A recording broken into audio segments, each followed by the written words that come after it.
Mungkin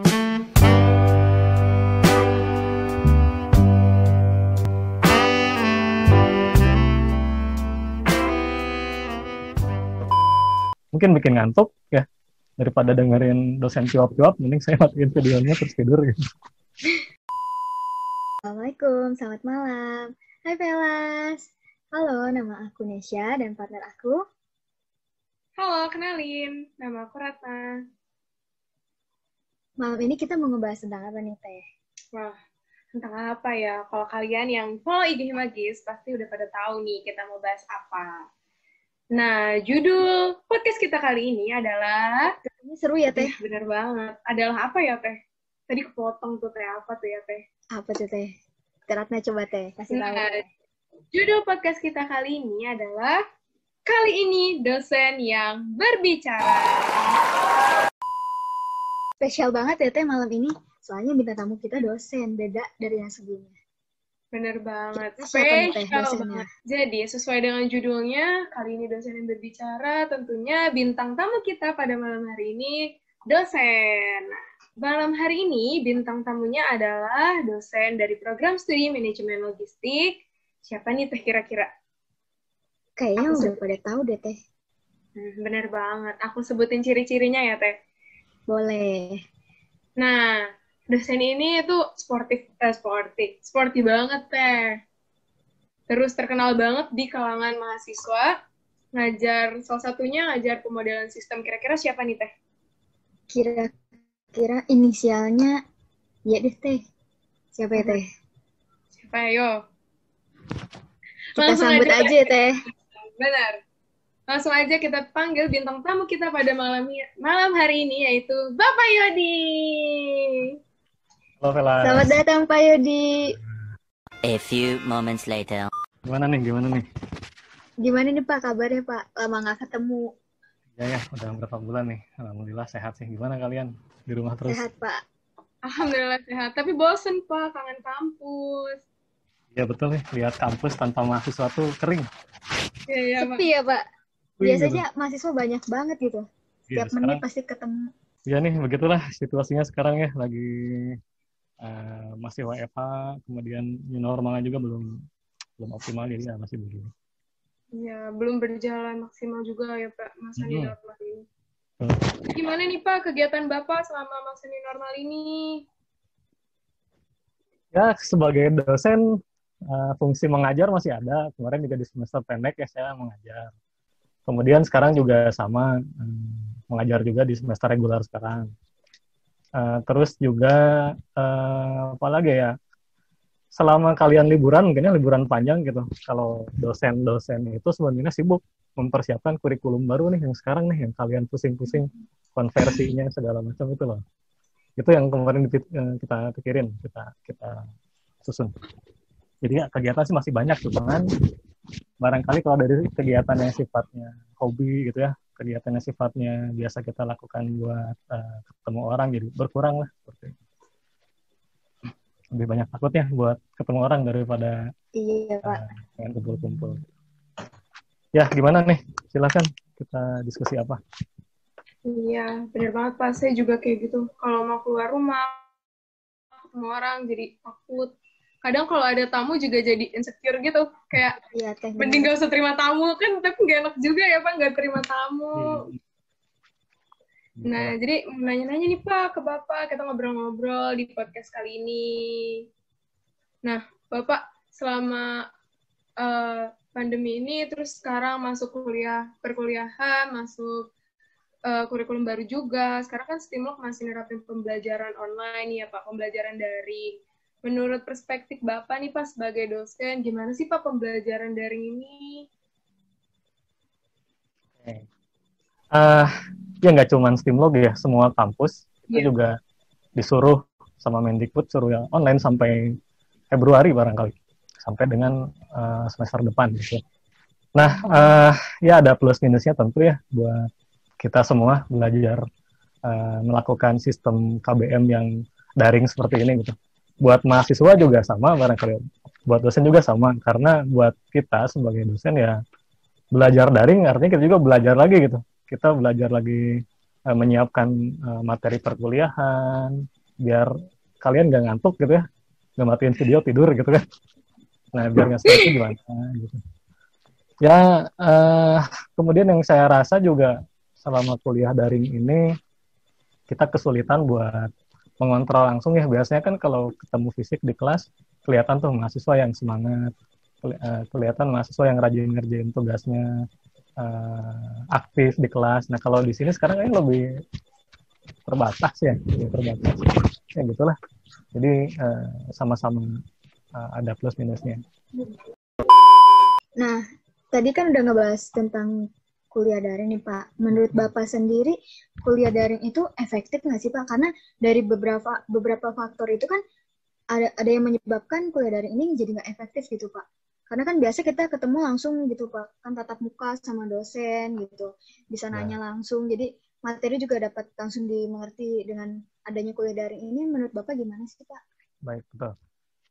Sebetulnya mau tidak mau kan kita harus membiasakan ya untuk belajar secara daring, secara online gitu, karena salah satu indikator kampus yang baik itu kalau bisa diakses dari jauh gitu sih materi-materi perkuliahannya, atau misalkan ada bisa mengadakan kuliah dari jarak jauh dan sebagainya. Nah, tapi situasinya adalah kan kalau di kita itu jadi dipaksa untuk daring karena pandemi ini. Tidak seperti kampus-kampus lain yang sudah lebih dulu besar gitu. Mereka memang sudah mempersiapkan diri untuk kuliah daringnya, ya udah biasa. Tapi kalau kita situasinya kan karena dipaksa untuk tiba-tiba jadi daring, ya semuanya serba masih gagap gitu ya, dari dosennya juga. Saya pribadi lah mengalami gitu. Waduh, saya pakai Zoom pertama kali gimana? Kemudian saya menggunakan gimana caranya biar saya juga bisa memantau perkuliahan, kemudian mengoperasikan sistem pembelajaran kampus yang e-learning simulog gitu ya. Itu kan kita harus belajar lagi gitu. Jadi sifatnya trial error. Pada akhirnya ya sedikit dampak negatifnya, kita belum bisa menyiapkannya itu secara maksimal gitu ya. Jadi materinya mungkin tidak semenarik yang kalian harapkan. Atau mungkin juga kita lihatlah dosen itu kan bervariasi, nggak cuma yang masih milenial gitu ya. Saya mungkin masih masuk milenial kayak gitu. Tapi yang sudah out of milenial gitu ya, itu kan lebih susah buat mengoperasikan komputer, mengoperasikan laptop, aplikasi-aplikasi baru gitu ya. Jadi ya plus minusnya di situ gitu. Mungkin itu yang bikin nggak efektif. Jadi penyampaian materinya buat kalian mungkin bikin ngantuk ya, daripada dengerin dosen cuap-cuap, mending saya matiin videonya terus tidur gitu. Ya, saya nggak tahu sih, sebagian yang saya lihat kayak gitu ya, Nah, cuman ya dari pengalaman semester kemarin, tentu saja kita juga belajar mengevaluasi apa saja sih kekurangannya, apa yang bisa kita improve lagi dari situ. Ya mudah-mudahan buat pelaksanaan semester ini sih dosen-dosen atau dari kampus sendiri lebih siap. Dan saya kira kalian juga harus bisa memaklumi hal ini dan lebih termotivasi ya, harus punya motivasi dari diri sendiri. Oke, gitu deh. Benar banget Pak. Dari kitanya juga harus bisa cepat-cepat beradaptasi dan menyesuaikan dengan kondisi yang ada ya Pak. Betul. Nah, kayak sekarang kan kita udah mulai masuk juga nih Pak masa new normal gitu kan Pak. Kalau dari sisi logistiknya itu sendiri, kira-kira apa aja sih Pak yang berubah karena adanya pandemi itu Pak? Oke. Sepertinya saya pernah ngisi kegiatan Himagis juga ya, berkaitan dengan kondisi logistik di new normal. Waktu itu saya sempat menjelaskan bahwa ada sektor-sektor yang terdampak dan ada yang justru melejit gitu ya. Ada yang justru didorong oleh pemerintah. Ya salah satunya logistik ya, logistik yang sifatnya itu lebih ke pengantaran barang, itu justru meningkat pesat karena orang-orang belanja online ya, otomatis kebutuhan pengiriman barangnya juga lebih tinggi. Yaitu di satu aspek logistik kurir barangkali ya. Tapi untuk aktivitas yang lain seperti kegiatan logistik di pelabuhan, di bandara, itu juga tidak dipungkiri ada penurunan gitu. Ada penurunan. Tapi sekarang sepertinya semua sudah coba dikembalikan kembali ke situasi yang normal karena oleh pemerintah, si sektor logistik ini kan salah satu sektor yang didukung ya untuk bisa mengakselerasi pertumbuhan ekonomi kita biar bisa bangkit kembali. Jadi saya kira kalau kita lihatlah Contohnya kalian kemarin yang anak-anak mahasiswa yang KP gitu ya, yang di perusahaan logistik, itu sepertinya kegiatannya sudah berlangsung normal. Gitu. Mungkin beberapa masih terdampak yang sifatnya membutuhkan interaksi banyak orang, tapi kalau sifatnya interaksi kurir saja, kurir dengan barangnya kemudian mengantarkan ke konsumen, justru itu sedang naik terus sekarang ya, seiring dengan pertumbuhan e-commerce kayak gitu. Saya kira gitu, nggak ada yang berbeda jauh sih sampai dengan persiapan untuk new normal selanjutnya. Yang saya lihat paling hanya menerapkan protokol kesehatan yang lebih baik seperti itu ya, protokolnya lebih ketat, kesehatan dari si kurirnya dijaga gitu, petugas-petugas di bagian yang terlibat di aktivitas logistik kayak di gudang di itu ya, mereka juga harus bisa disupport oleh perusahaannya untuk ada tes lah gitu ya, di tes kayak rutin. Ya seperti itu barangkali buat persiapannya normal kalau di kegiatan logistik secara umum ya. Pernah baca nih ya Pak, kalau nggak salah juga. Katanya kalau sekarang pun logistik pun kurva bisnis logistik itu sendiri meningkat kan ya Pak? Betul.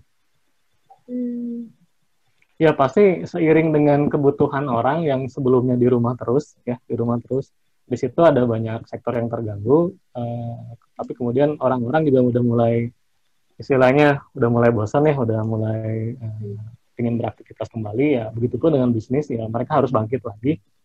Yang namanya logistik karena dia adalah sektor yang menyambungkan antar poin gitu, ya otomatis dia akan bergerak ikut naik juga. Seperti misalkan yang paling gampang, yang sifatnya makro itu trade antar negara gitu ya. Mungkin ketika kemarin baru muncul pandemi itu stop gitu, ekspor impor yang barang-barang sayuran, daging kayak gitu. Terus sekarang hewan gitu ya. Sekarang sepertinya sudah mulai dikembalikan lagi gitu. Kalau kita lihat data-data di pelabuhan itu si kedatangan peti kemasnya sudah mulai naik lagi. Benar, rata kurva bisnisnya itu sudah mulai lagi. Nah, ini kan tadi kita udah ngebahas tentang logistik. Nah, gimana kalau sekarang kita tanya, karena dari kalau kita ulik dari sejarah nih Pak, logistik sendiri itu kan udah dari lama banget ya Pak ya. Bahkan dari zaman Perang Dunia juga udah ada logistik sih Pak. Nah, kenapa nih Pak baru ada sekolah logistik atau sarjana logistik di akhir-akhir ini Pak? Jadi kenapa baru ada muncul ide gitu nyiptain sarjana logistik gitu, sedangkan logistik sendiri udah ada dari dulu gitu Pak? Ya, saya baru kemarin ngobrol sama mertua ya, karena mertua saya itu dari TNI, dia bilang seperti ini tanpa diduga-duga. Katanya kita tidak akan memenangkan peperangan dengan logistik, katanya. Tapi kita tidak akan, tapi peperangan juga tidak bisa dimenangkan tanpa logistik. Si logistik itu tidak memenangkan perang, tapi peperangan nggak mungkin menang tanpa logistik. Artinya barangkali kalau kita lihat ketika di konteksnya peperangan gitu ya, atau di konteksnya dulu perang dunia, logistik itu kan menyiapkan segala macam kebutuhannya itu tepat waktu oleh si tentara-tentaranya biar nggak kekurangan makan, terus si peralatannya benar, cukup, sesuai. Jadi ketika perang yang mereka maksimal gitu. Nah kalau sekarang kaitannya seiring dengan berkembangnya kegiatan logistik ya, kalau kita lihat di buku-buku referensi logistik itu, mulai dari tahun 60-an itu sudah mulai dipetakan gitu, aktivitas logistik gitu. Kemudian dari situ di tahun 2000-an berkembang ke rantai pasok, karena logistik sendiri tapi maksudnya ruang lingkupnya seperti itu, kemudian perlu dikembangkan lagi ke rantai pasok di 2000-an. Nah di situ sebenarnya sudah mulai nampak pentingnya sektor logistik ya. Makanya muncullah sekolah-sekolah yang mendirikan program studi logistik ya.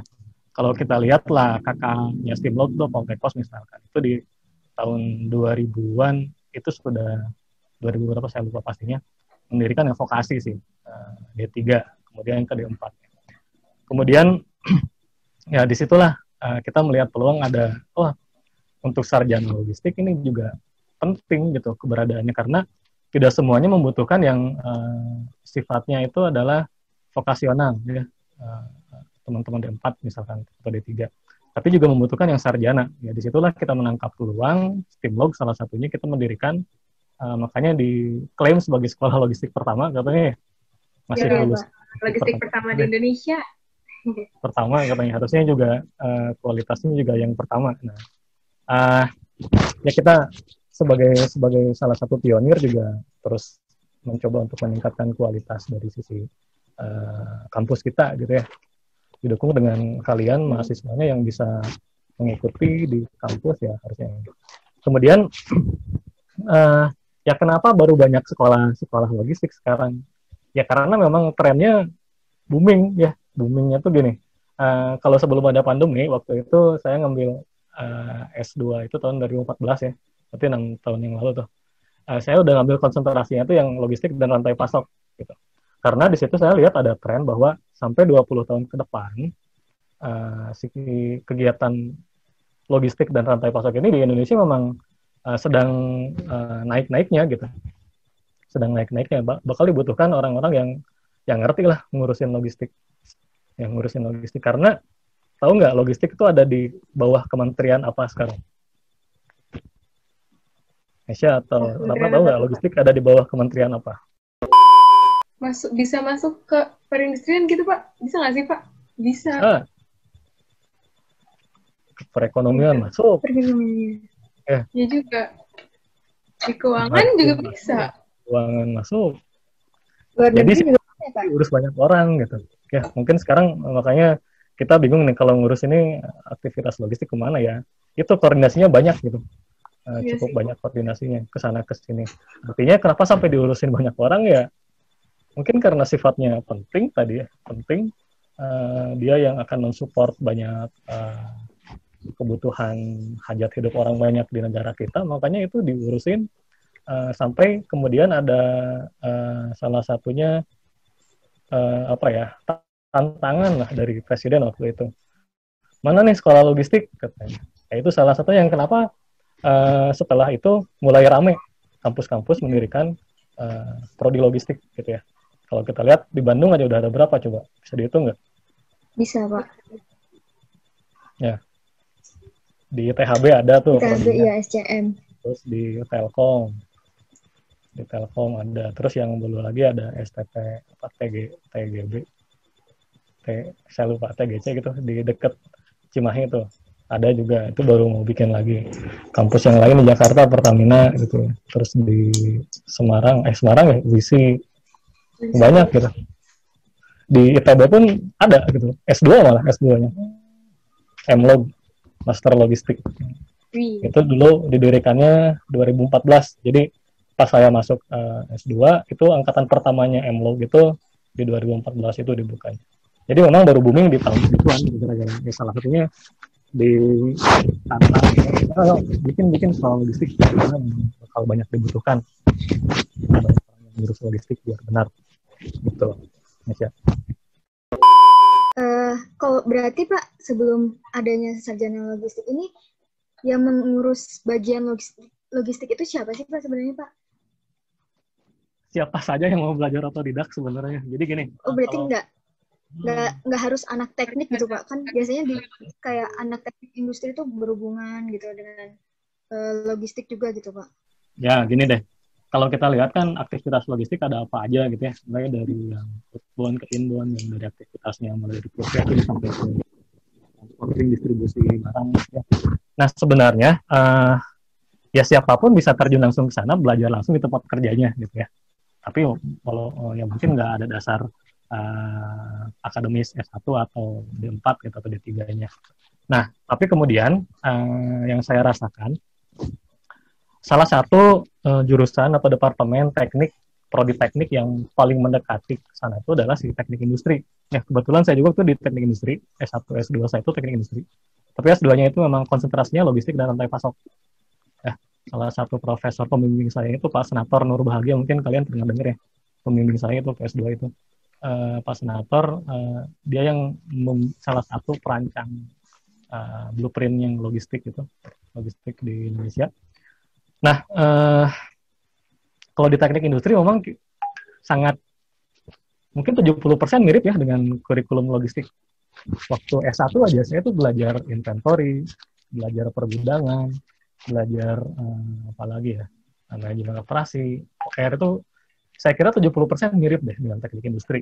Ya, mirip. Jadi sepertinya memang dulunya banyak anak-anak dari teknik industri yang terjun di logistik. Oke, karena sekarang udah ada sarjana logistik, jadi kita sekarang tugas kita yang lanjutin gitu semua gitu. Kita lebih spesifik, lebih paham harusnya. Oke, lanjut ya Ratna. Nah, Tanisha, tadi kan kita udah buka sesi question box di Instagram ya? Iya, Nah, Teh. Jadi Pak, tadi tuh ada beberapa dari readers nih Pak, dari Velas yang nitip pertanyaan untuk Bapak nih. Nah, boleh dibacain Tanisha pertanyaannya? Oke, pertanyaan pertama dari Pak Faris Sazka. Pertanyaannya, tips perkuliahan buat maba katanya Pak, karena mahasiswa baru juga kan sekalinya masuk belum ketemu tatap muka gitu, langsung online gitu. Langsung online. Gimana nih Pak? Tipsnya dari Bapak. Oke, kalau dari saya, gini, kalian pasti satu sudah pernah mengalami situasi belajar online ya, karena di SMA pun sebelum kalian masuk ke perkuliahan juga sudah online dengan guru-guru di SMA-nya. Nah, tapi sekarang begini, kalau di perkuliahan ya di S1 ya kalian juga harusnya udah dapat sih materi ini di pengenalan kampus kemarin. Dituntut kemandirian dan kedewasaan ya, karena yang pasti ketika masuk perkuliahan kalian itu sudah jauh lebih dewasa, sudah ngerti tugas tanggung jawab, sudah tahu konsekuensi dari tindakan yang diambil. Jadi ke sana sekarang. Jadi mungkin nggak seperti guru-guru di SMP atau SMA yang lebih sangat care gitu, memperhatikan sekali. Ya dosen pun sama memperhatikan, tapi ada batas-batas yang memisahkan antara kita berlaku dengan orang dewasa dan anak-anak gitu. Jadi tipsnya pertama, kalian ikutin perkuliahannya dengan baik, rajin dulu lah ya, rajin dulu, masuk terus gitu. Terus yang kedua, ikutin dosennya, kata dosennya dulu gitu. Kalau dosennya ngasih aturan kayak gitu ya ikutin gitu. Tiap dosen itu beda-beda karakternya, terus peraturan kelasnya. Ya bisa jadi kalau di dosen A ini boleh telat 10 menit, yang lain nggak boleh telat sama sekali. Jadi ikutin ke sana. Terus yang kedua, ya walaupun ini daring gitu ya, dari sisi kampus sih sebenarnya sudah coba dibuat ya, barangkali nanti kalau dari kita dosen kasih perkuliahan per kelompok gitu ya, biar ada interaksi ngobrol dengan teman-temannya. Kemudian juga lebih banyak ke asistensi, komunikasi ya, asistensi seperti itu.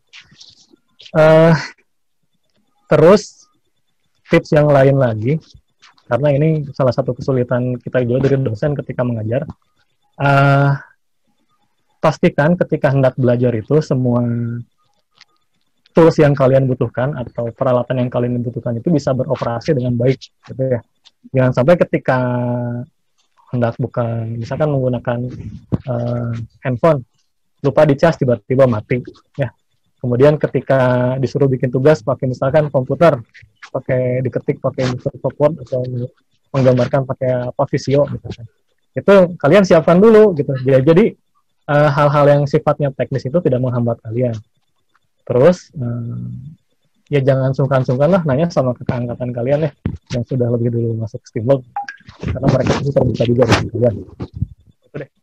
Makasih Bapak buat jawabannya. Nah, terakhir nih Pak, sebelum kita akhiri podcast kita,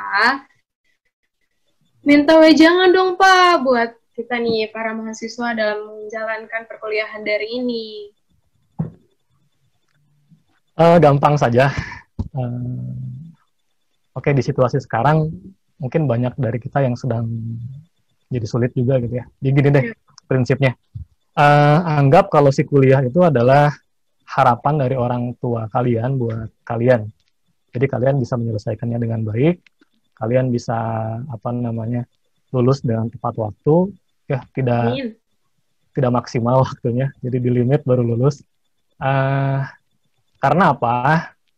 ya kamu bayangkanlah orang tua kalian gitu ya, itu harus mengumpulkan biaya kuliah buat bayarin kalian. Jadi anggap itu adalah amanat dari orang tua. Kemudian juga mudah-mudahan ke depan dengan ikut perkuliahan itu, kemudian lulus mendapatkan ilmu di bidang logistik, ya kalian nanti bisa mendapatkan kehidupan yang layak, yang baik gitu ya, daripada kalian tidak kuliah misalkan. Ya saya tidak bilang kalau yang tidak kuliah juga tidak sukses, tapi pendidikan salah satunya yang menunjang kesuksesan kalau di negara kita ini, seperti itu. Jadi itu saja barangkali pesan dari saya. Untuk bisa tetap termotivasi, salah satunya ingat orang tua kalian, kemudian juga niatkan yang baik aja kuliah ini ya, walaupun yang anak-anak tingkat 1 mungkin sekarang tidak mengalami ada chinlock di kampus gitu ya. Belum lihat Bapak secara langsung juga, Pak. Berjauh-jauhan yang sebelumnya udah ketemu di kampus, ya nikmatin aja lah sekarang gitu ya. Jadi salah satu jangannya jangan lupa berdoa, meminta yang terbaik. Ya semoga situasi ini segera normal kembali ya, kita bisa ketemu lagi di kampus. Amin.